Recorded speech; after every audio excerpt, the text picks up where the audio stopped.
کوئی لمحہ دوبارہ نہیں آتا، کوئی دن دوبارہ نہیں آ سکتا، نہ یوم پیدائش دوبارہ آتا ہے نہ یوم وصال۔ کسی یوم کو منانے کا تصور غور طلب ہے۔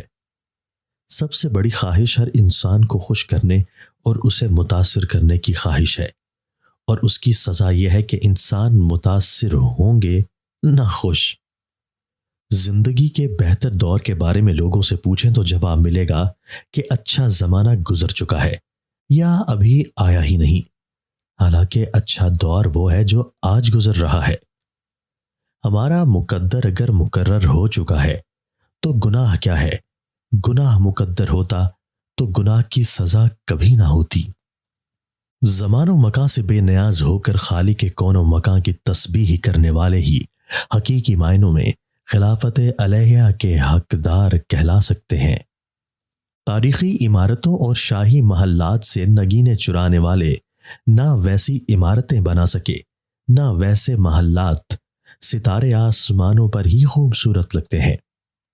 جس نے موت کا راز جان لیا وہ زندگی کے انقلابات سے متاثر نہیں ہوتا۔ جس نے زندگی کا راز جان لیا اس کی کار فرمائیاں مایوس نہیں کر سکتی۔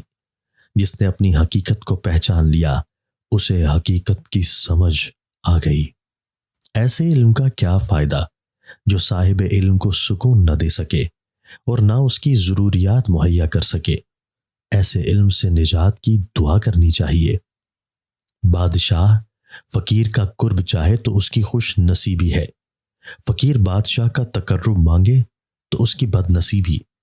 فقیر اللہ کی ذات کو ثابت کرنے کی کوشش نہیں کرتا، وہ جانتا ہے کہ سورج کا ثبوت صرف دیکھنے والے کی آنکھ ہی مہیا کر سکتی ہے۔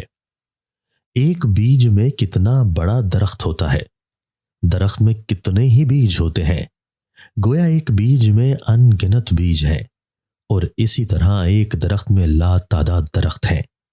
غور کرنے والی بات ہے، قطرے میں قلزم اور قلزم میں قطرے۔ ہونٹ پھٹنے لگیں تو فوراً گلاب کار کھونٹوں پر لگا دیجئے، 40 سال تک ہونٹ پھٹیں گے نہیں۔ عبرت بد اعمال کا نتیجہ ہے، اور توبہ اعمال کی عبرت سے نجات دلاتی ہے۔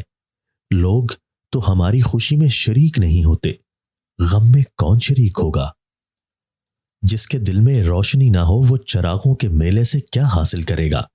جس کو زندگی میں کوئی سچا استاد نہ ملا ہو، اس جھوٹے چیلے کو بد نصیب نہ کہا جائے تو کیا کہا جائے؟ گزرا ہوا زمانہ انسان کے چہرے پر بہت کچھ لکھ جاتا ہے۔ مسافر کے چہرے پر گرد سفر اس کے سفر کا حال بتا دیتی ہے۔ عبرت بد اعمالی کا نتیجہ ہے، اور توبہ اعمال کی عبرت سے نجات دلاتی ہے۔ لوگ تو ہماری خوشی کا چراغ بجھ جائے تو کافر کے گھر میں گھی کے چراغ جلتے ہیں۔